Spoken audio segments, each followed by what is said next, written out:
नमस्कार, आप सभी को इजी टेक एकेडमी के डिजिटल प्लेटफॉर्म पर आप सभी का स्वागत है। बात करते हैं आरआरबी एएलपी सीबीटी 2 के एग्ज़ाम से रिलेटेड जो क्वेश्चन पूछे जाते हैं, जो टेक्निकल पार्ट है उससे रिलेटेड। जो स्टूडेंट इलेक्ट्रिकल इलेक्ट्रॉनिक्स है उनके लिए ये क्वेश्चन सीरीज बहुत ही इम्पोर्टेंट है। देखो, कल एएलपी सीबीटी फर्स्ट का रिजल्ट आ चुका है और सीबीटी फर्स्ट के रिजल्ट में जो स्टूडेंट क्वालिफाई हुए उनको ये कंपलसरी है कि टेक्निकल पेपर निकालना, और टाइम कम है, 15 से 20 दिन टाइम है। तो स्टूडेंट घबराया हुआ सा है कि मैं किसकी तैयारी करूँगा, टेक्निकल की करूँ या नॉन टेक्निकल की करूँ। तो घबराने की आवश्यकता नहीं है, पेपर इजी लेवल से आता है टेक्निकल का। बात ये होती है कि जो इंजीनियरिंग ड्राइंग में जो 50 नंबर का पार्ट है, जो स्कोरिंग सब्जेक्ट है, उसके टॉपिक देखना सिलेबस में, और टेक्निकल के टॉपिक देखना। बहुत सारे टॉपिक सेम हैं जो इलेक्ट्रिकल और इलेक्ट्रॉनिक्स वाले स्टूडेंट के लिए।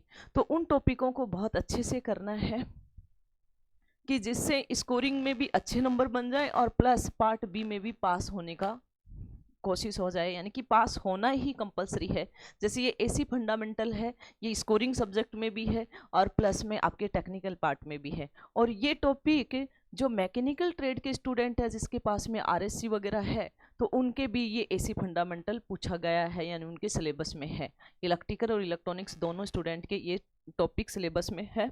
तो अगर हम बात करें क्वेश्चनों की, तो देखो क्वेश्चन की अगर हम बात करें, क्वेश्चनों के साथ साथ हम कंसेप्ट भी कर रहे हैं कि जरूरी नहीं कि एएलपी से रिलेटेड सभी क्वेश्चन सोल्व करवा रहे हैं। देखो, टेक्निकल का एक फिक्स होता है जो कंसेप्ट है, वो चाहिए आपको टेक्निकल हेल्पर का पेपर हो, चाहे इसरो का हो, चाहे डीआरडीओ का हो, चाहे एनटीपीसी का हो, या चाहे घैल सेल, इनके किसी का भी पेपर हो, चाहे आरआरबी जेई का हो। अगर क्वेश्चन पूछा जाता है तो टेक्निकल का 0 से हाई तक क्वेश्चन पूछे जाते हैं। तो और बात करें कि जो बीटेक स्टूडेंट हो, चाहे आईटीआई स्टूडेंट हो, चाहे डिप्लोमा स्टूडेंट हो, पेपर सभी का सेम आता है। पैटर्न इजी तो मॉडरेट रहता है क्योंकि आईटीआई लेवल का पेपर आता है। तो अगर हम बात करेंगे फर्स्ट क्वेश्चन की, तो फर्स्ट क्वेश्चन क्या कहता है, देखो फर्स्ट क्वेश्चन कह रहा है कि दिया गया तरंग रूप प्रदर्शित करता है। ये तरंग रूप किसको प्रदर्शित करता है? देखो, ये तुम्हारे पास में एक वायर है जिसका फेज फर्स्ट नाम है इसका, इस वायर का फेज है। ये आपके पास में न्यूट्रल है। दूसरा अगर आपको बोले तो ये आपके पास में फेज 2 है, और ये आपके पास में बोले तो फेज 3 है। अगर आप इस सिस्टम को देखते हो तो आपके पास में वायर कितने हैं? 4 वायर हैं। वायर 4 हैं, यानी कि देखो एक न्यूट्रल और 3 फेज वाले 4 वायर हो गए। लेकिन जो जो सिस्टम है ये 3 फेज सिस्टम है, यानी कि 4 वायर और 3 फेज सिस्टम है। तो देखो ऑप्शन देखते हैं, 2 कला यानी कि 2 फेज नहीं, सिंगल कला सिंगल फेज नहीं, 3 कला एंड 3 फेज सी इसका राइट ऑप्शन है, 4 कला भी नहीं है। अगर बात वायर की करें तो 4 वायर सिस्टम है, ध्यान रखना, लेकिन फेज में 3 फेज सिस्टम है। अगली अगर हम बात करें अगले क्वेश्चन की, तो अगला क्वेश्चन क्या कहता है? 3 कला स्टार सर्जित लोड द्वारा खपत वास्तविक शक्ति पी को ज्ञात करने का सूत्र यानी कि 3 कला के द्वारा वास्तविक शक्ति पी का जो सूत्र होता है √3 गुणा यानी कि लाइन वोल्टेज गुणा में करंट वोल्टेज प्लस में cos थीटा। ये आपके पास में इसका सूत्र होता है, ठीक है। इससे रिलेटेड और भी क्वेश्चन पूछे जाते हैं, जैसे आपसे बोल लेता है कि स्टार संयोजन का, ये क्वेश्चन भी बहुत बार पूछा जाता है। स्टार संयोजन में फेज करंट और लाइन करंट के बीच में क्या रिलेशन होता है, इनसे रिलेटेड बहुत बार क्वेश्चन पूछे जाते हैं। तो स्टार संयोजन में अगर हम बात करें तो जो हमारे पास में लाइन करंट है वो किसके बराबर होती है? फेज करंट के बराबर होती है। जो हमारे पास में लाइन करंट है वो किसके बराबर होती है? फेज करंट के बराबर होती है। लेकिन वोल्टेज जो हमारे पास में लाइन वोल्टेज है वो √3 गुणा फेज वोल्टेज के बराबर होता है। इससे क्वेश्चन बहुत बार पूछा जाता है। अगला अगर मैं बात करूं डेल्टा की, इससे रिलेटेड अगर मैं बात करूं डेल्टा संयोजन की, तो डेल्टा की अगर मैं बात करूं, डेल्टा संयोजन में जो हमारे पास में लाइन करंट होती है वो √3 गुणा फेज करंट के बराबर होती है, और जो वोल्टेज होता है लाइन वोल्टेज वो फेज वोल्टेज के क्या होता है? बराबर होता है। तो इसके अकॉर्डिंग इसका राइट ऑप्शन है ए, इसका राइट ऑप्शन है, ठीक है। अगले क्वेश्चन की अगर मैं बात करूं तो अगला क्वेश्चन क्या कहता है? अगला क्वेश्चन कहता है एक श्रेणी आरएलसी परिपथ को अनुनादी आवृत्ति 1 किलो हर्ट्ज और गुणवत्ता के कारण Q 100 है। यदि आर, एल और सी में प्रत्येक को उसके मूल मान के 2 गुना कर दिया जाए तो परिपथ का नया Q कितना होगा? अगर मैं यहाँ पे बात करूँ, इसने बोला कि हमारे पास में Q है वो 100 है और पहले वाले का जो Q है वो उसके जो एलिमेंट्स हैं, अवयव है, कारक है, RLC है। ठीक है, तो अगर मैं Q की बात करूं, Q फैक्टर की, तो 1/R रूट L अपॉन में C, ये Q फैक्टर है। अगर मैं नए की बात करूं तो नए में माना कि मैंने R1 लिया तो ये 2R 2 गुना है, C1 लिया तो ये मेरे पास में 2C है, L1 लिया तो मेरे पास में 2L है, जैसे क्वेश्चन में बोला कि 2 गुना कर दिया जाता है। तो यहाँ पे मैंने ले लिया Q1, यानी कि यहाँ पे ले लिया R1 की जगह लिया रूट L1 और C1। यहाँ पे अगर मैं वैल्यू रखूं तो यहाँ पे मेरे पास में मैं क्या कर सकती हूँ, इन दोनों का मैं भाग दे दूं क्या समीकरण में और इसकी वैल्यू रख दूं।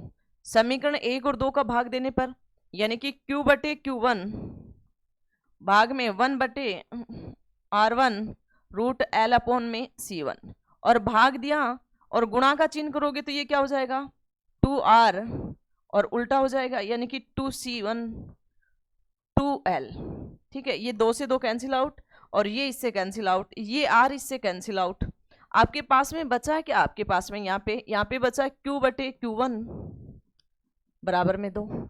क्यों आपको दे रखा है कितना है 100 है, क्वालिटी फैक्टर कितना दे रखा है 100 है और आपसे पूछा है Q1 नया, तो Q1 बराबर में क्या हो जाएगा 100/2 यानी कि 50 हो जाएगा। तो नया जो क्वालिटी फैक्टर है वो हो जाएगा 50। जितना क्वालिटी फैक्टर होगा उतना ही सिलेक्टिविटी होगी, यानी कि चयता भी उतना ही होगा। ठीक है, जितनी अच्छी क्वालिटी होगी उतनी ही सिलेक्टिविटी भी उतनी ही क्या होगी, अच्छी होगी। और ये जो अनुनाद से रिलेटेड हम जब भी पढ़ते हैं तो जैसे एम्पलीफायर हुआ, ऑसिलेटर हुआ, इन सभी सर्किटों में अनुनाद से रिलेटेड ही पढ़ते हैं। ठीक है, अगले क्वेश्चन की अगर मैं बात करें तो अगला क्वेश्चन क्या कहता है, एक इंडक्टिव परिपथ में वोल्टेज के सापेक्ष धारा, इंडक्टिव परिपथ में वोल्टेज के सापेक्ष धारा हमेशा लैगिंग कंडीशन में होती है, ध्यान रखना। यानी कि कला में होगी, कला में प्रतिरोध होता है, यानी कि वोल्टेज और ये होता है प्रतिरोध के सर्किट में। ठीक है, तो कला में नहीं हो गए। अग्रगामी यानी लीडिंग, लीडिंग में हमेशा क्या होता है आपके पास में, यानी कि आपके पास में होगा इंडक्टेंस होगा, सॉरी कैपेसिटिव होगा। पश्चिमगामी यानी कि लैगिंग में, लैगिंग कंडीशन में आपके पास में होगी, यानी कि जो वोल्टेज है वो धारा के सापेक्ष लैगिंग में होगी, वो इंडक्टिव सर्किट होगा XL सॉरी। विपरीत कला में नहीं, तो C इसका राइट ऑप्शन है। और इससे रिलेटेड मैंने कल की क्लास ली थी, उसमें आपको लीडिंग लैगिंग सभी चीजें समझा दी थी। ठीक है, अगले क्वेश्चन की अगर हम बात करें तो अगला क्वेश्चन क्या कहता है, निम्न में से किस एसी परिपथ का शक्ति अवयव शून्य होता है, यानी कि पावर शक्ति व पावर लॉसेज शून्य होता है।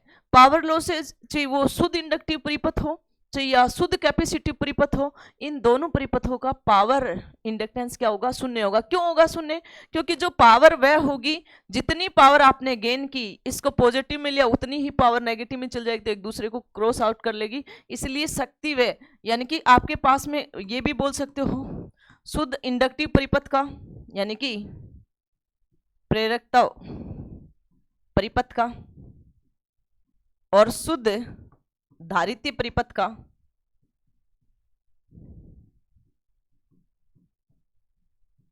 पावर फैक्टर हमेशा 0 होता है, ध्यान रखना। 0 होने का कारण समझ में आ गया। तो देखते हैं, शुद्ध धारित्य परिपथ का ए ऑप्शन इसका राइट है। प्रेरणी के प्रतिघात परिपथ का नहीं, इसमें लीडिंग लैगिंग की कंडीशन में चला जाएगा। ठीक है, धारित्य प्रतिघात का भी नहीं, उपरोक्त में से कोई नहीं, यानी कि इसका ए इसका राइट ऑप्शन है। अगले क्वेश्चन की अगर हम बात करें तो अगला क्वेश्चन है आपको, एसी का मान समय के साथ रहता है। जो एसी का मान है वो समय के साथ बदलता रहता है। जो एसी का मान है वो समय के साथ क्या रहेगा, बदलता रहेगा। तो ऑप्शन देखो स्थिर नहीं, बदलता रहता है, बी इसका राइट ऑप्शन है। ए और बी दोनों नहीं, उपरोक्त में से कोई नहीं। यानी कि एसी का मान समय के साथ बदलता रहता है। घरों में जो सप्लाई आती है वो एसी सप्लाई आती है, ध्यान रखना, ठीक है। अगली अगर हम बात करें अगले क्वेश्चन की, एसी के प्रति सेकंड पूर्ण चक्रों की संख्या। ये हमारे पास में एसी है और प्रति सेकंड यानी कि पूर्ण चक्रों की संख्या, यानी कि ये आवर्ती हो जाएगी आपके पास में। आवर्ती क्या हो जाएगी, चक्रों की संख्या, चक्रों की संख्या बटे में चक्कर लगाने में लगा समय, क्या कहलाएगा, आवर्ती कहलाएगी, फ्रीक्वेंसी कहलाएगी, फ्रीक्वेंसी कहलाएगी। और इसकी यूनिट क्या हो जाएगी आपके पास में, साइकिल पर सेकंड, और साइकिल पर सेकंड को हर्ट्ज बोला जाता है। आप अगर बात करें कि 1 हर्ट्ज बराबर में कितना होगा, 1 हर्ट्ज ही होगा, और 1 किलो हर्ट्ज बराबर में कितना होगा आपके पास में, 10 की घात 3 हर्ट्ज होगा। 1 मेगा हर्ट्ज बराबर में कितना होगा आपके पास में, ये क्वेश्चन भी बहुत बार पूछा गया है, 10 की पावर 6 हर्ट्ज होगा। 1 गीगा हर्ट्ज बराबर में कितना होगा, 10 की घात 9 हर्ट्ज होगा। जब भी आप रेडियो की जो फ्रीक्वेंसी देखते हो, कई बार आप एफएम वगैरह चलाते हो, तो आप ध्यान से देखना कि रेडियो की एफएम फ्रीक्वेंसी देखोगे तो वो आपसे पास में 88 मेगाहर्ट्ज से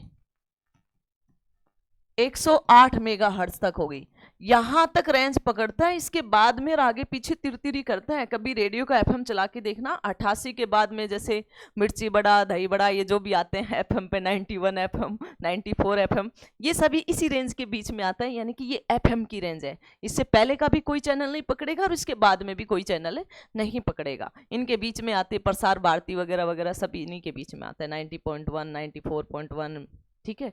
तो ये सभी ये रेंज है किसकी, आपके पास में एफएम की, एफएम की, ठीक है। तो यहां पे अगर मैं बात करूं तो ये क्या होगी, आवर्ती होगी, फ्रीक्वेंसी।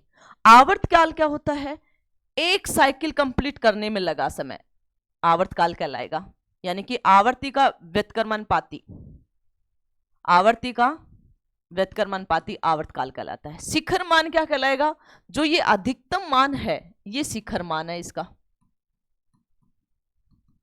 और ये है आवर्तकाल है, ठीक है। उपरोक्त में से कोई नहीं, नहीं ये भी नहीं है, ये भी नहीं है, कौन सा है, आवर्ती है। इसका राइट ऑप्शन कौन सा रहेगा, आवर्ती। अगले क्वेश्चन की अगर हम बात करें तो अगला क्वेश्चन क्या कहता है, एसी सिग्नल के वर्ग माध्य मूल मान, यानी कि एसी सिग्नल है उसका वर्ग माध्य आरएमएस वैल्यू क्या होगी। कल की क्लास में मैंने कंप्लीट कराया था कि आई मैक्सिमम बटे √2, ठीक है। 1/√2 का भाग देते हो तो तुम्हारे पास 0.7 IM होता है। अगर आप v की फॉर्म में, ये सीधे सीधे क्वेश्चन पूछे जाते हैं, हमेशा सीधे सीधे क्वेश्चन पूछे जाते हैं, ध्यान रखना। v की फॉर्म में v RMS बराबर में v मैक्सिमम बटे √2, यानी कि ये आपके पास में v की फॉर्म में आ जाएगा। ये e की फॉर्म में भी दे सकता है वोल्टेज में, ठीक है। तो इसका राइट ऑप्शन क्या होगा, IM/√2, ए इसका राइट ऑप्शन है। IM/4 भी नहीं, IM/3 भी नहीं, उपरोक्त में से कोई नहीं, यानी कि इस क्वेश्चन का राइट ऑप्शन है ए। अगले क्वेश्चन की अगर हम बात करें तो अगला क्वेश्चन क्या कहता है, एसी सिग्नल के एक पूर्ण चक्कर से प्राप्त उच्च मान को क्या कहा जाता है। एसी सिग्नल है और उसने बोला कि एक पूर्ण चक्कर का, ये पूर्ण चक्कर है, हो गया यहां तक। इसका बोला अधिकतम मान क्या कहलाएगा, ये शिखर मान ही तो कहलाएगा, शिखर मान ही तो है ये। यहाँ पे आयाम या वोल्टेज और करंट में हो सकता है, ये आई में लोगे तो आई मैक्सिमम और वी में लोगे तो वी मैक्सिमम, और ये आपके पास में माइनस में वी मैक्सिमम या आई मैक्सिमम। तो शिखर मान कहलाएगा, आवर्ती मान नहीं कहलाएगा, ठीक है। अभी हमने पढ़ा है जस्ट पहले वाले क्वेश्चन में। तो शिखर मान इसका राइट ऑप्शन है। आवर्तकाल, इसने बोला उच्च मान ना बोल के कि एक पूर्ण चक्कर करने में लगा समय बोलता तो आवर्तकाल था, इसने उच्च मान बोला है इसलिए शिखर मान है, ध्यान रखना। तो आवर्तकाल भी नहीं है, ठीक है, क्षणिक मान भी नहीं है।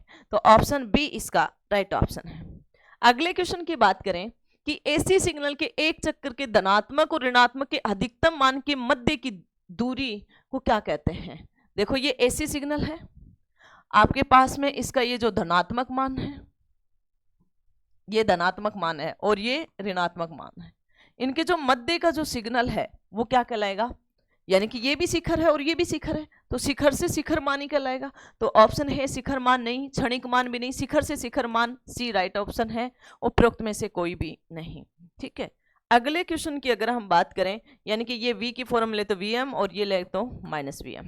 ठीक है, अगले क्वेश्चन की अगर हम बात करें तो अगला क्वेश्चन क्या कहता है, एसी सिग्नल के एक चक्कर में किसी नियत समय पर लिया गया मान। भाई ये एसी सिग्नल है, आपके किसी एक चक्कर में, मानो कि ये एक चक्कर है आपका, यहां तक हो गया एक चक्कर, यहां तक आपको किसी नियत समय के लिए लिया गया मान क्या कहलाएगा, क्षणिक मान कहलाता है। वो कौन सा कहलाता है, क्षणिक मान कहलाता है। तो शिखर मान, तो ये शिखर मान हो गया, तो ये तो शिखर मान है। ठीक है, दूसरा क्षणिक मान, ये जो मान है ये क्या है, क्षणिक मान है, क्षणिक मान है। शिखर टू शिखर, यहां से लेके यहां तक का मान शिखर टू शिखर कहलाएगा, उपरोक्त में से कोई नहीं, यानी कि शिखर मान भी नहीं, क्षणिक मान भी इसका राइट ऑप्शन है, शिखर से शिखर भी नहीं, डी भी नहीं, उपरोक्त में से कोई नहीं। ये कंसेप्ट आपको आने चाहिए, वैसे मैंने कल समझा दी थी, इनकी सभी की थ्योरी से रिलेटेड भी बात कर ली थी, पहली वाली क्लास आप जरूर देखना। एक कल ये सिंगल फेज सप्लाई वोल्टेज, देखो जो घरों में आती है वो सिंगल फेज सप्लाई वोल्टेज आती है, और जो इसका वोल्टेज होता है वो 230 वोल्टेज होता है। लेकिन कई बार आजकल बुकों में या कई बार न्यूमेरिकल देते हैं तो वो रेंज 220 से लेकर 250 वोल्ट तक भी दे रहे हैं। ठीक है, टेक्निकल हेल्पर में 250 से रिलेटेड पूछा गया था। ठीक है, अगर मैं बात करूं सिंगल फेज सप्लाई वोल्टेज की, तो इसमें दो वायर होते हैं, दो तार होते हैं, एक होता है फेज तार, फेज वायर, फेज वायर, और दूसरा होता है न्यूट्रल वायर। ठीक है, फेज वायर वो होता है जिसमें हम सप्लाई देते हैं, जैसे हम घरों में गांव में जाते हैं ना, पहले मतलब लाइटें चोरी करते थे तो एक तो फेज पे तार पे डालते थे तो वो फेज वायर था, एक घर के पीछे अर्थिंग बनाते थे वो न्यूट्रल वायर था। ठीक है, लेकिन यहाँ पे आप जब हम स्टैंडर्ड में आ रहे हैं तो हम देख सकते हैं कि रेड और ब्लैक, यानी कि हम बोल सकते हैं रेड ब्लैक में भी हम पहचान करते हैं न्यूट्रल और फेज वायर में। ठीक है, अगली अगर हम बात करें, इसका राइट ऑप्शन है 230 वोल्ट। अगले क्वेश्चन की अगर हम बात करें, अगला क्वेश्चन क्या कहता है, सामान्य वोल्टमीटर आमतौर पर संकेत देता है।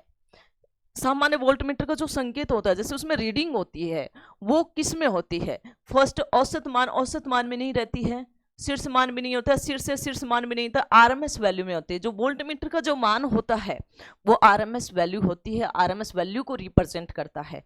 और ध्यान रखना, जितने भी उसमें सिद्धांत पर आधारित उपकरण है वो सभी आरएमएस वैल्यू को ही रिप्रेजेंट करते हैं। ठीक है, अगले क्वेश्चन की अगर हम बात करें, अगला क्वेश्चन क्या कहता है, 3 किला एसी सप्लाई स्टार संयोजन के लिए लाइन वोल्टेज के बराबर होता है। 3 किला एसी सप्लाई स्टार संयोजन में लाइन वोल्टेज किसके बराबर होती है, √3 गुणा फेस वोल्टेज के बराबर होती है। तो देखो कला वोल्टेज नहीं, √3 गुणा कला वोल्टेज, राइट ऑप्शन बी इसका राइट ऑप्शन है। √2 गुणा कला वोल्टेज भी नहीं, √3 गुणा कला वोल्टेज भी नहीं। ठीक है, इससे अगला क्वेश्चन है आपके पास में, अगला क्वेश्चन क्या कहता है, एक हाउस होल्ड उपकरण का उच्च मान क्या होगा, एक 230 वोल्टेज एसी स्रोत का उपयोग करता है, मतलब उच्च मान क्या होगा। देखो इसने बोला कि हाउस होल्ड उपकरण है, तो उसमें जो वैल्यू है वो कौन सी है, आरएमएस वैल्यू है, आरएमएस वैल्यू है। तो ये जो वैल्यू है ये हमारे पास में कौन सी है, वी आरएमएस है, यानी कि 230 वोल्ट। आपको पता है कि वी आरएमएस अधिकतम मान पूछा है, Vm/√2, अधिकतम मान क्या है, वी मैक्सिमम। अगली अगर हम बात करें कि वी मैक्सिमम बराबर में √2 गुणा वी आरएमएस वैल्यू, तो कितना हो जाएगा 230√2 वोल्ट। तो इसका राइट ऑप्शन कौन सा रहेगा, ए इसका राइट ऑप्शन रहेगा, बी भी नहीं, सी भी नहीं और डी भी नहीं। अगले क्वेश्चन की अगर हम बात करें तो अगला क्वेश्चन क्या कहता है, अनुनाद परिपथ उत्पन्न करता है। हमेशा ध्यान रखना, अनुनाद परिपथ हमेशा आरएलसी सर्किट में ही उत्पन्न होता है। ठीक है, अनुनाद कब बनता है, जब हमारे पास कोई भी आरएलसी सर्किट है। देखो ये हमारे पास आरएलसी सर्किट है, अनुनाद की कंडीशन कब होती है, देखते हैं, ये आर है, ये एल है, ये सी है, इनके सापेक्ष वोल्टेज वी आर, इनके सापेक्ष वोल्टेज वी एल, इसके सापेक्ष वोल्टेज वी सी, और यहाँ पे V V M sine omega T. ठीक है, यहाँ पे आई है। अनुनाद कब बनता है, जब आपके पास में एक्सएल प्रेरणा के प्रतिघात और धारित्य प्रतिघात बराबर की कंडीशन में हो तो उस कंडीशन में अनुनाद बनता है। उस कंडीशन, ये अवस्था क्या कहलाएगी? अनुनादी कंडीशन कहलाएगी। जैसे मापांक की अगर हम बात करें, जेड बार था आपके पास में, यानी कि आर स्क्वायर प्लस में एक्सएल माइनस में एक्सी का होल स्क्वायर।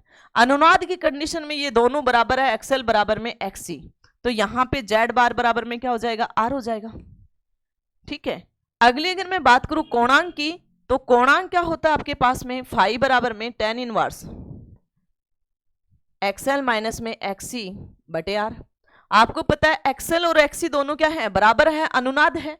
अनुनाद है तो दोनों बराबर, तो फाई बराबर में क्या हो जाएगा? 0 डिग्री। तो अनुनाद में वोल्टेज और करंट इन फेज चलती है, सेम कला में चलता है। ठीक है, अनुनाद की। अगली अगर तुमसे बात करें कि अनुनादी आवर्ती की भी बात करें आपसे, तो देखो यहां पे मैं एक बार अनुनादी आवर्ती की बात करूं तो यानी ये एक्सएल है और ये क्या है? एक्सी। एक्सएल बराबर में ओमेगा एल और 1/ओमेगा सी। यहाँ पे मैं बात करूं ओमेगा स्क्वायर 1/LC। ओमेगा बराबर में क्या हो जाएगा? 1/√LC। ओमेगा बराबर में 2πf यानी कि 1/√LC। तो ये अनुनादी फ्रीक्वेंसी होगी 1/2π√LC। ठीक है, ये कैसी फ्रीक्वेंसी होगी? अनुनादी फ्रीक्वेंसी होगी। और अनुनाद दो प्रकार का होता है, श्रेणी क्रम और समांतर क्रम की बात करें कि हम इनको श्रेणी में जोड़ेंगे, एक बार समांतर में जोड़ेंगे, उससे हम रिजल्ट निकालते हैं कि श्रेणी क्रम में धारा अधिकतम जाती है और प्रतिबाधा न्यूनतम, और समांतर में धारा न्यूनतम और प्रतिबाधा क्या होती है? अधिकतम। और उसके बाद में अनुनाद की स्थिति में ही क्वालिटी फैक्टर निकालते हैं, सिलेक्टिविटी निकालते हैं, बैंडविड्थ निकालते हैं, ये सभी अनुनाद की कंडीशन में निकालते हैं। ठीक है, लेकिन लोगों में इससे ज्यादा क्वेश्चन नहीं आने वाले, आपसे डायरेक्ट पूछ सकता है या श्रेणी समांतर की धारा या प्रतिबाधा पूछ सकता है, इससे ज्यादा क्वेश्चन नहीं आते।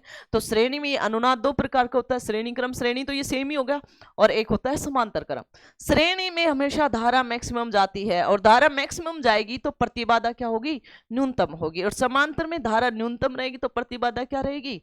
अधिकतम रहेगी, मैक्सिमम रहेगी। अगले अगर क्वेश्चन की बात करें, अगला क्वेश्चन क्या कहता है? अनुनाद की स्थिति के लिए सही समीकरण है। अभी मैंने बताया था अनुनाद प्रेरणा के प्रतिघात और कैपेसिटिव प्रतिघात इक्वल की अवस्था में, बराबर की अवस्था में होते हैं, उसे अनुनाद कहते हैं। यानी कि इंडक्टिव कैपेसिटर और इंडक्टिव रिएक्टेंस और कैपेसिटिव रिएक्टेंस दोनों बराबर की अवस्था में, इक्वल की अवस्था में होते हो तो उस कंडीशन को हम अनुनाद कहते हैं। तो इसका राइट ऑप्शन है ए। ये डीएमआर से जेई में भी आया था और लोको पायलट में पूछा गया है। बी नहीं, एक्सएल माइनस 1 एक्सी भी नहीं, एक्सएल बराबर में एक्सी माइनस 1 भी नहीं, एक्सएल प्लस एक्सी बराबर 0 भी नहीं। अगले क्वेश्चन की अगर हम बात करें तो अगला क्वेश्चन क्या कहता है? श्रेणी अनुनाद में उत्पन्न अनुनादी आवर्ती। देखो श्रेणी हो समांतर हो, अनुनाद की कंडीशन क्या है? एक्सएल बराबर में एक्सी, इंडक्टिव रिएक्टेंस बराबर में कैपेसिटिव रिएक्टेंस। इंडक्टिव रिएक्टेंस आपको सबको पता है ओमेगा एल, और कैपेसिटिव रिएक्शन 1/ओमेगा सी। यहां पे मैं ओमेगा स्क्वायर 1/LC रूट ले लूँ दोनों तरफ, यहाँ पे ओमेगा हो जाएगा, यहाँ पे हो जाएगा √LC। यहाँ पे ओमेगा बराबर में क्या होता है? 2πf होता है, तो 1/√LC। तो यहाँ पे जो फ्रीक्वेंसी आई वो f बराबर में 1/2π√LC। देखो करने का नहीं है तो तुम सिंपल भी कर सकते हो। तो इसका राइट ऑप्शन क्या होगा? ए नहीं, बी भी नहीं, सी इसका राइट ऑप्शन है, उपरोक्त सभी भी नहीं। अगले क्वेश्चन की अगर हम बात करें, अगला क्वेश्चन क्या कहता है? श्रेणी अनुनादी परिपथ में Q गुणांक का मान होता है। देखो श्रेणी अनुवाद में Q फैक्टर यानी कि Q गुणांक बोल सकते हो, फैक्टर बोल सकते हो, क्या होता है आपके पास में? ओमेगा एल अपॉन आर, या आप इसको XC अपॉन में R बोल सकते हो, या आपको VL अपॉन में V बोल सकते हो, या VC अपॉन में V बोल सकते हो। ठीक है, तो हम ऑप्शन देखते हैं। फर्स्ट यानी कि फर्स्ट VL अपॉन V ये भी है, सेकंड VC अपॉन में V ये भी है, तो यानी VT अपॉन में VC ये नहीं है, तो A और B दोनों सही है, यानी कि D इसका राइट आंसर है। एक Q फैक्टर हमारे पास में ये भी होता है जिसको समांतर बोला जाता है। Q फैक्टर में 1/R √L अपॉन में C भी होता है। ठीक है, यहां से भी कई बार क्वेश्चन आते हैं। अगले क्वेश्चन की अगर हम बात करें तो अगला क्वेश्चन क्या कहता है? उच्च कट ऑफ आवृत्ति तथा निम्न कट ऑफ आवृत्ति के अंतर को क्या कहते हैं? भाई ये मेरे पास में एक सर्किट है, यानी कि ये हमारे पास में फ्रीक्वेंसियां हैं, ये F1 है, ये F2 है। यहाँ पे जो उच्च कट ऑफ आवृत्ति है और निम्न कट ऑफ आवृत्ति यानी कि F2 माइनस में F1 है, इसे हम बैंडविड्थ कहते हैं। क्या कहते हैं? बैंडविड्थ कहते हैं। तो इसका राइट ऑप्शन कौन सा होगा? बैंडविड्थ, यानी कि upper cut off frequency minus में lower cut off frequency. Q factor क्या हो जाएगा? रिजोनेंस फ्रीक्वेंसी बटे में अपर कट ऑफ माइनस में, या आपके पास में ये कर सकते हो 1/r√L/c, या आप इसके बराबर में क्या कर सकते हो? XL/r या XC/में r या VL/v। चयनता सिलेक्टिविटी क्यू फैक्टर पे निर्भर करती है। क्यू समानुपाती एस होता है, सिलेक्टिविटी जितनी अच्छी होगी वो क्यू फैक्टर भी उतना ही अच्छा होगा। तो इसका राइट ऑप्शन कौन सा रहेगा? बैंडविड्थ। ठीक है, इससे अगले क्वेश्चन की अगर हम बात करें तो अगला क्वेश्चन क्या कहता है? निम्नलिखित में से चयनता का मान है, यानी कि क्यू और सिलेक्टिविटी का एक ही बात है। सिलेक्टिविटी होती है रिजोनेंस फ्रीक्वेंसी बटे में बैंडविड्थ, या आप इसको ये बोल सकते हो अनुनादी आवृत्ति बटे में बैंडविड्थ, बैंड चौड़ाई। ठीक है, इसका राइट ऑप्शन रहेगा ए, बी भी नहीं और सी भी नहीं, डी भी नहीं। अगले क्वेश्चन की अगर हम बात करें, अगला क्वेश्चन क्या कहता है? बैंड चौड़ाई का मान बढ़ाने पर सिलेक्टिविटी का मान पर क्या प्रभाव पड़ता है? देखो एस बराबर में क्या हुआ? रिजोनेंस फ्रीक्वेंसी, और ये क्या है? बैंड चौड़ाई। अगर इसका मान बढ़ाओगे तो सिलेक्टिविटी कम होगी, सिलेक्टिविटी कम होगी। अगर इसका मान बढ़ाओगे तो क्यू फैक्टर भी क्या होगा? कम होगा। इसका बढ़ाओगे तो क्यू फैक्टर भी क्या होगा? कम होगा। तो इसका राइट ऑप्शन होगा ए, इसका राइट ऑप्शन होगा ज्यादा नहीं, स्थिर भी नहीं, यानी कि कम होगा, और इनमें से कोई नहीं भी। अगले क्वेश्चन की बात करें तो अगला क्वेश्चन क्या कहता है? श्रेणी अनुनादी परिपथ में शक्ति गुणांक का मान क्या होता है? जो श्रेणी अनुनादी परिपथ होता है उनके पावर फैक्टर का मान, यानी कि पावर फैक्टर शक्ति गुणांक का मान cos फाई का मान क्या होता है? यूनिटी होता है। क्या होता है? इकाई होता है। तो ऑप्शन ए इकाई राइट ऑप्शन है। अनंत नहीं, परिवर्तनशील भी नहीं, उपरोक्त में से कोई भी नहीं। अगला है श्रेणी अनुनादी परिपथ में प्रवाहित धारा का मान। जो श्रेणी अनुनादी परिपथ में है उसमें प्रवाहित धारा मैक्सिमम होती है, और उसका जो वोल्टेज होता है, सॉरी प्रतिबाधा होती है, वो क्या होती है? मिनिमम होती है। ठीक है, तो धारा क्या होगी? मैक्सिमम उच्च होगी, प्रतिबाधा निम्न होगा, स्थिर भी नहीं, निम्न भी नहीं, उपरोक्त में से कोई नहीं भी नहीं। अगला क्वेश्चन है आपके पास में, अनुनादी स्थिति में श्रेणी अनुनादी परिपथ में प्रतिबाधा। अभी मैंने बताया था कि धारा मैक्सिमम होती है तो प्रतिबाधा क्या होगा? मिनिमम होगा। तो प्रतिबाधा न्यूनतम होगा, निम्न होगा, स्थिर नहीं, परिवर्तनशील भी नहीं, निम्न होगा, सी उच्च भी नहीं। अगले क्वेश्चन की अगर मैं बात करूं, और यहाँ समांतर दे दे तो उल्टा हो जाएगा। ठीक है, समांतर क्रम अनुनादी में धारा क्या हो जाएगी? न्यूनतम हो जाएगी, और प्रतिबाधा क्या हो जाएगी? मैक्सिमम हो जाएगी। समांतर अनुनादी परिपथों में काल्पनिक मान शून्य किया जाता है।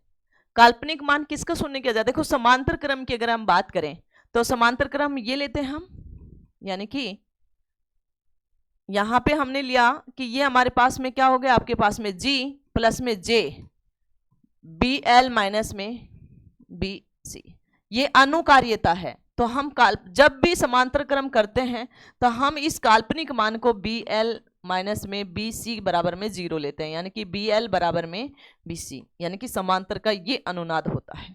ठीक है, यानी कि उनका उल्टा होता है 1/Z का, 1/R का, और XL और XC का जस्ट 1/। ठीक है, कल की क्लास में आप देखना, प्रतिरोधकता भी नहीं, प्रतिघात भी नहीं, अनुकार्यता, सी इसका राइट ऑप्शन है, उपरोक्त में से कोई नहीं। ये अनुकार्यता बोला जाता है। बी इनका मात्रक महो यानी साइमन होता है। ठीक है, अगले क्वेश्चन की बात करें, समांतर अनुनादी परिपथ में धारा का मान। अभी मैंने बताया था समांतर में धारा मान मिनिमम होगा और इंपीडेंस क्या हो जाएगी आपके पास में? मैक्सिमम हो जाएगा। ये क्वेश्चन बहुत बार पूछे जा रहे हैं। समांतर में धारा मिनिमम होगी तो अधिकतम नहीं, न्यूनतम होगी, बी राइट ऑप्शन है। प्रवेश्यता भी नहीं, उपरोक्त में से कोई नहीं। अगला क्वेश्चन है आपके पास में, अगला क्वेश्चन क्या कहता है? समांतर अनुनादी परिपथ में प्रवेश्यता शुद्ध में बदलता है। जो शुद्ध प्रवेश्यता है वो हमेशा कंडक्टेंस में बदलता है। तो ऑप्शन देखते हैं, चालकता राइट ऑप्शन है, प्रतिरोधकता नहीं, धारिता नहीं, उपरोक्त में से कोई नहीं, ए इसका राइट ऑप्शन है। ठीक है, अगले क्वेश्चन की अगर हम बात करें, अगला क्वेश्चन क्या कहता है आपको कि 10 मेगा हर्ट्ज फ्रीक्वेंसी पर 100 पिको फैरेड कैपेसिटर के अनुनादी करने के लिए आवश्यक इंडक्टेंस का मान। इसने बोला कि जो अनुनाद है इंडक्टेंस पूछा है, तो अनुनाद की कंडीशन XL बराबर में XC होती है। आपको पता है कि इसकी जो फ्रीक्वेंसी की बात करें तो ओमेगा एल 1/ओमेगा C, या यहाँ पे पूछ सकते हो 2πfL 1/2πfC, ये होगा। यहाँ पे L पूछा है और सभी का मान दे रखा है, तो 2 का स्क्वायर, पाई का स्क्वायर, F का स्क्वायर और C ऐसे के ऐसे।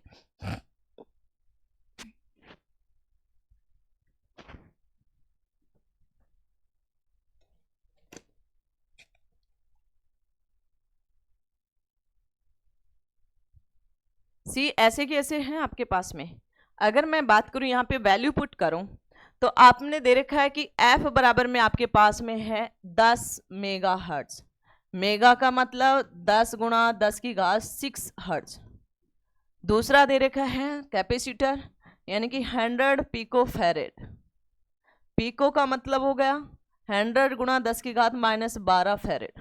ठीक है, ये आपको दे रखा है। L आपसे पूछा है, तो देखो 1/2 का स्क्वायर 4, पाई का 3.14 का होल स्क्वायर, F का यानी कि 10 गुणा में 10 की घात 6 का होल स्क्वायर, और C बराबर में आपके पास में हो गया 100 गुणा में 10 की घात -12।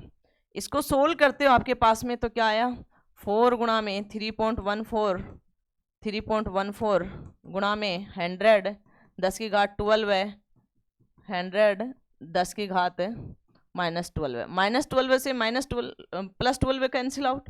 यहाँ ऊपर आया आपके पास में 10 की घात -4 और नीचे 4 गुणा 3.14। इसको सोल्व करते हो तो आपके पास में आया 2.5, ऊपर जाएगा 10 की घात -6 हेनरी आ जाएगा। तो इसका राइट ऑप्शन कौन सा रहेगा, देखो 2.5 10 की घात 3 नहीं, 2.5 10 की घात 4 भी नहीं, 2.5 10 की घात 5 भी नहीं, 2.5 10 की घात 6, डी इसका राइट ऑप्शन है। अगले क्वेश्चन की बात करें तो अगला क्वेश्चन क्या कहता है आपको, 2 किलो हर्ट्ज फ्रीक्वेंसी का आवर्तकाल कितना होगा। इस प्रकार के क्वेश्चन बहुत बार पूछे जाते हैं। आवर्तकाल क्या होता है, आवर्ती का व्युत्क्रमानुपाती होता है, और आवर्ती आपको दे रखी है 2 किलो हर्ट्ज। 2 किलो हर्ट्ज मतलब 2 गुणा 10 की घात 3 हर्ट्ज। यहाँ पे आप वैल्यू रख दो, आपके पास में आया 2 गुणा 10 की घात 3, 3 ऊपर जाएगा 10 की घात -3 और 2 नीचे, तो यहाँ पे सोल्व करते हो 0.5 10 की घात -3 सेकंड आया। और 10 की घात -3 को मिली सेकंड बोला जाता है। देखो ध्यान रखना, 1 मिली सेकंड बराबर में होता है 10 की घात -3 सेकंड, 1 माइक्रो सेकंड बराबर में होता है 10 की घात -6 सेकंड। ये कई बार डाटा पूछा जाता है। 1 नैनो सेकंड बराबर में होता है 10 की घात -9 सेकंड। 1 पिको सेकंड बराबर में होता है 10 की घात -12 सेकंड। ठीक है, तो यहाँ पे मैं इसको ये लिख सकती हूँ 10 की घात -3 को मिली यानी कि मिली सेकंड, 0.5 मिली सेकंड। तो इसका राइट ऑप्शन होगा 0.2 मिली सेकंड, 0.5 बी इसका राइट ऑप्शन है। 5 मिली सेकंड भी नहीं, 50 मिली सेकंड भी नहीं, यानी कि बी इसका क्या रहेगा, राइट आंसर रहेगा।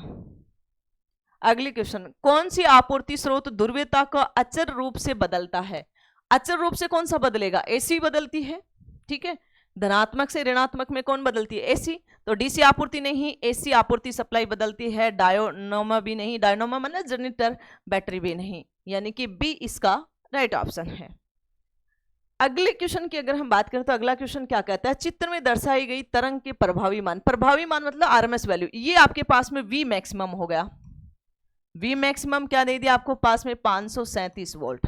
ठीक है, और आरएमएस वैल्यू पूछी तो वी आरएमएस वैल्यू कितनी होती है आपके पास में, यानी कि वी मैक्सिमम बटे √2, यानी कि आप इसको 0.07 यानी कि वी एम लिख सकते हो।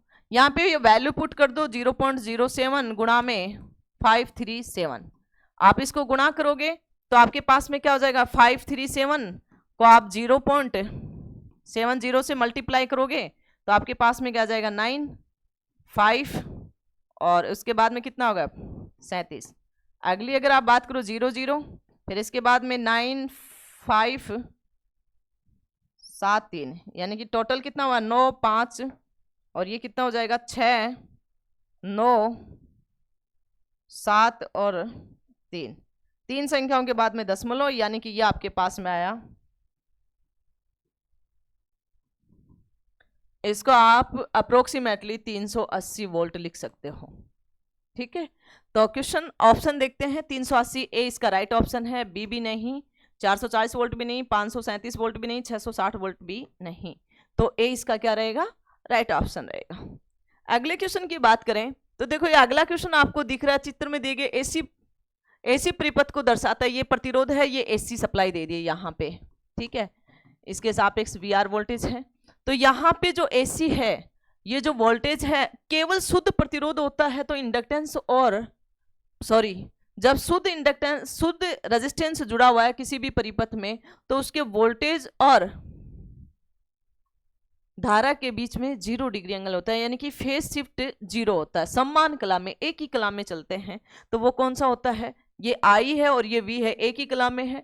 तो इसका राइट ऑप्शन कौन सा, एसी सप्लाई परिपथ नहीं, ई तथा ई वेक्टर आरेख भी नहीं, शक्ति ग्राफिकल भी नहीं, मतलब यहाँ पे एसी सप्लाई परिपथ है ए वाला, बी वाला ई और आई का वेक्टर ग्राफ है, सी का शक्ति ग्राफिकल है। तो ये किसको रिप्रेजेंट करता है, केवल शुद्ध प्रतिरोधी परिपथों को करता है, शुद्ध इंडक्टेंस को भी नहीं, क्योंकि आप इंडक्टेंस जुड़ा रहता है, यहाँ प्रतिरोध है। ठीक है, शुद्ध धारित्रक नहीं, यहाँ कैपेसिटर जुड़ा रहता है, यहाँ पे प्रतिरोध है। इनमें से कोई नहीं भी, इसका राइट ऑप्शन रहेगा ए, इसका राइट ऑप्शन रहेगा। तो प्लीज चैनल को लाइक शेयर सब्सक्राइब करना, और कोशिश करेंगे कि आपको थ्योरी की क्लासेस जल्दी से जल्दी इजी टेक एकेडमी के चैनल पे आपको निःशुल्क मिले, जिससे आपको लोको पायलट मेंस में हेल्प हो जाए। यानी कि थ्योरी से रिलेटेड जो आपको 75 क्वेश्चन वाला है, उसमें आपकी मोस्टली हेल्प हो जाए कि आप इलेक्ट्रिकल या इलेक्ट्रॉनिक्स के स्टूडेंट हो तो आपका एग्जाम निकल जाए। जय हिंद, जय भारत। चैनल को शेयर सब्सक्राइब और लाइक करना, और अपने दोस्तों से भी करवाना।